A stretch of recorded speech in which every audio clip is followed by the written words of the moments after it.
وإذا ابتليت بعسرة فاصبر لها، فالعسر فرد بعده يسران. لا تحش بطنك بالطعام تسمنا، فجسوم أهل العلم غير سمان. لا تتبع شهوات نفسك مسرفا، فالله يبغض عابدا شهوان. أقلل طعامك ما استطعت، فإنه نفع الجسوم وصحة الأبدان. واملك هواك بضبط بطنك، إنه شر الرجال العاجز البطنان. ومن استذل لفرجه ولبطنه، فهما له مع ذا الهوى بطنان. حصن التداوي المجاعة والظما، وهما لفك نفوسنا قيدان. أضمئ نهارك تروى في دار العلا، يوما يطول تلهف العطشان. حسن الغذاء ينوب عن شرب الدواء، سيما مع التقليل والإدمان. إياك والغضب الشديد على الدواء، فلربما أقضى إلى الخذلان. دبر دواءك قبل شربك، وليكن متألف الأجزاء والأوزان. وتداوى بالعسل المصفى واحتجم، فهما لدائك كله برآن. لا تدخل الحمام شبعان الحشا، لا خير في الحمام للشبعان. والنوم فوق السطح من تحت السماء، يفني ويذهب نضرة الأبدان. لا تفرع عمرك في الجماع، فإنه يكسو الوجوه بحلة اليرقان. أحذرك من نف العجوز وبضعها، فهما لجسم ضجيعها سقمان. عانق من النسوان كل فتية، أنفاسها كروائح الريحان. لا خير في صور المعازف كلها، والرقص والإيقاع في الغضبان. إن التقي لربه متنزه عن صوت أوتار وسمع أغاني. وتلاوة القرآن من أهل التقى، سيما بحسن شجن وحسن بيان. أشهى وأوفى للنفوس حلاوة من صوت مزمار ونقر مثان. وحنينه لليل أطيب مسمع من نغمة النايات والعيدان. أعرض عن الدنيا الدنية زاهدا، فالزهد عند أولي النهى زهدان.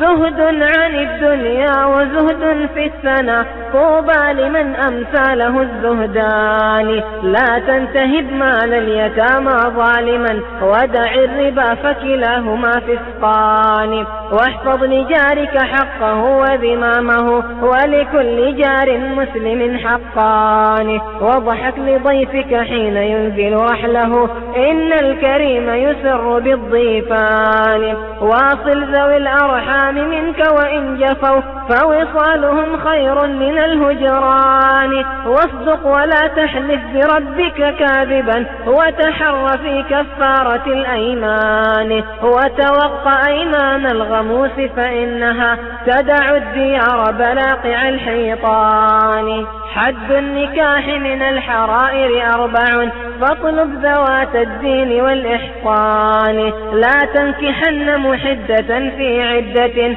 فنكاحها وزناؤها شبهان. عدد النساء لها فرائض 4، لكن يضم جميعها أصلان. تطليق زوج داخل أو موته قبل الدخول وبعده سيان. وحدودهن على 3 أقرؤ أو أشهر، وكلاهما جسران. وكذاك عدة من توفى زوجها 70 يوما بعدها شهران. عدد الحوامل من طلاق أو فنا، وضع الأجنة صارخا أو فان. وكذاك حكم السقط في إسقاطه، حكم التمام كلاهما وضعان. من لم تحض أو من تقلف حيضها، قد صح في كلتيهما العددان. كلتاهما تبقى 3 أشهر، حكماهما في النص مستويان.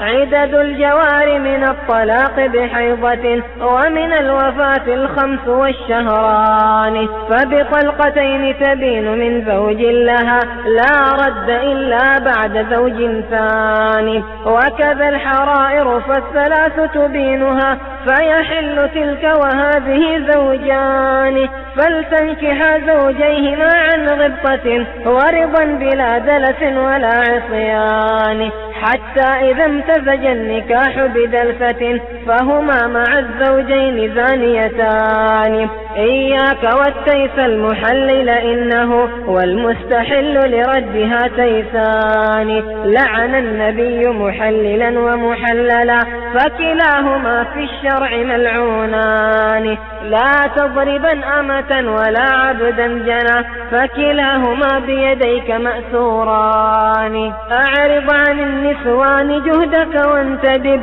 لعناق خيرات هناك حسان. في جنة طابت وطاب نعيمها من كل فاكهة بها زوجان.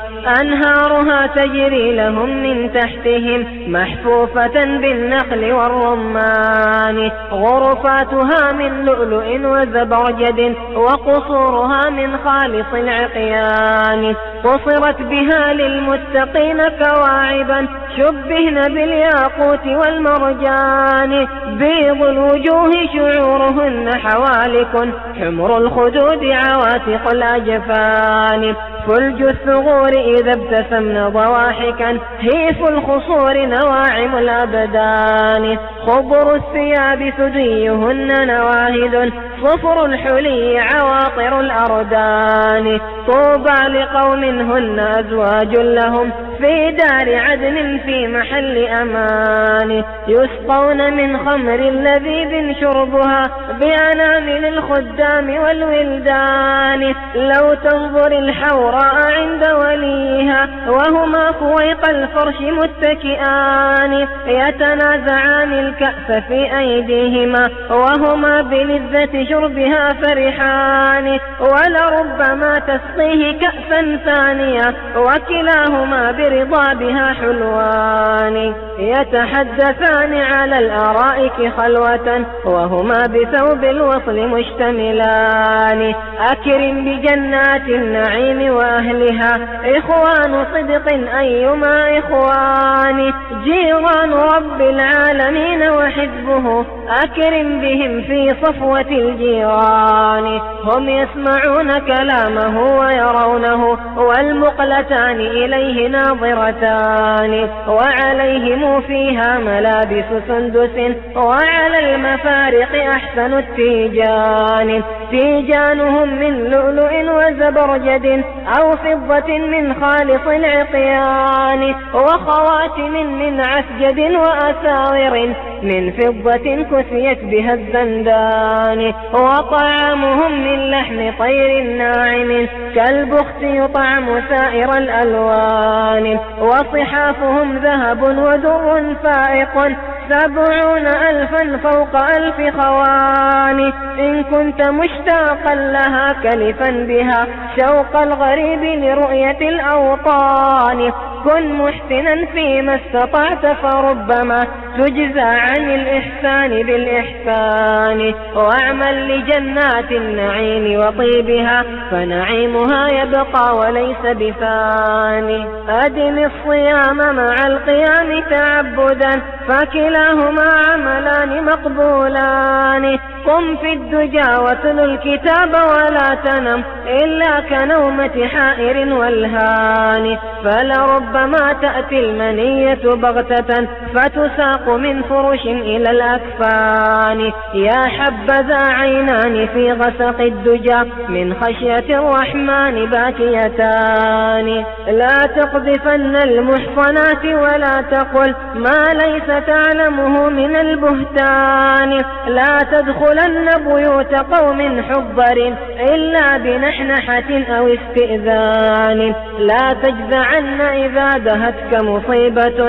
إن الصبور ثوابه ضعفان. فإذا ابتليت بنكبة فاصبر لها، الله حسبي وحده وكفاني. وعليك بالفقه المبين شرعنا وفرائض الميراث والقرآن. علم الحساب وعلم شرع محمد علمان مطلوبان متبعان. لولا الفرائض ضاع ميراث الورى وجرى خصام الولد والشيبان. لولا الحساب وضربه وكسوره لم ينقسم سهم ولا سهمان. لا تلتمس علم الكلام فإنه يدعو إلى التعطيل والهيمان. لا يصحب البدعي إلا مثله تحت الدخان تأجج النيران. علم الكلام وعلم شرع محمد يتغايران وليس يشتبهان.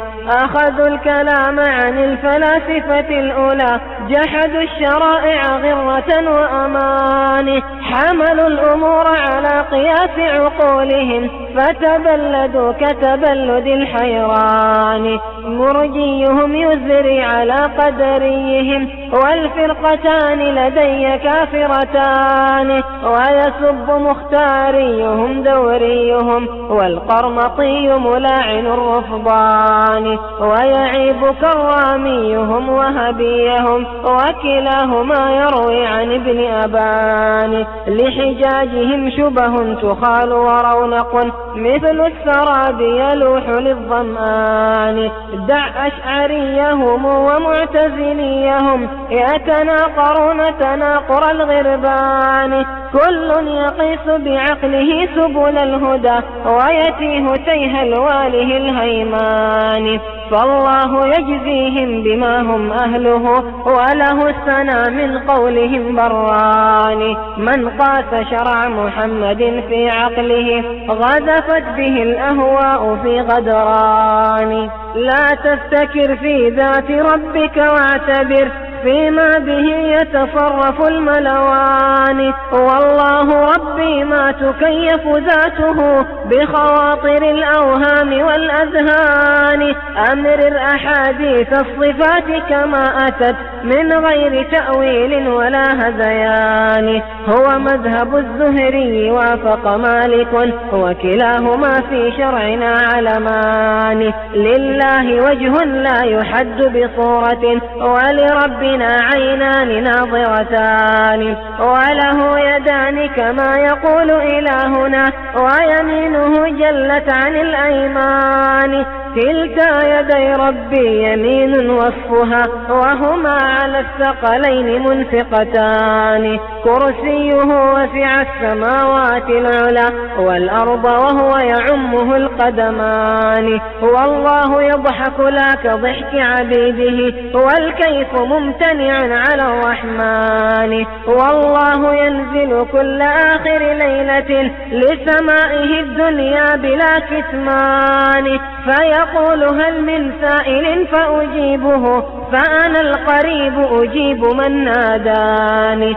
حاشا الإله بأن تكيف ذاته فالكيف والتمثيل منتفيان. والأصل أن الله ليس كمثله شيء تعالى الرب ذو الإحسان. وحديثه القرآن وهو كلامه صوت وحرف ليس يفترقان. لسنا نشبه ربنا بعباده رب وعبد كيف يشتبهان. فالصوت ليس بموجب تجسيمه إذ كان في الصفتان تختلفان. حركات ألسننا وصوت حلوقنا مخلوقة وجميع ذلك فان. وكما يقول الله ربي لم يزل حيا وليس كسائر الحيوان. وحياة ربي لم تزل صفة له سبحانه من كامل ذي الشان. وكذاك صوت إلهنا ونداؤه حقا أتى في محكم القرآن. وحياتنا بحرارة وبرودة والله لا يعزى له هذان. وقوامها برطوبة ويبوسة ضدان أزواج هما ضدان.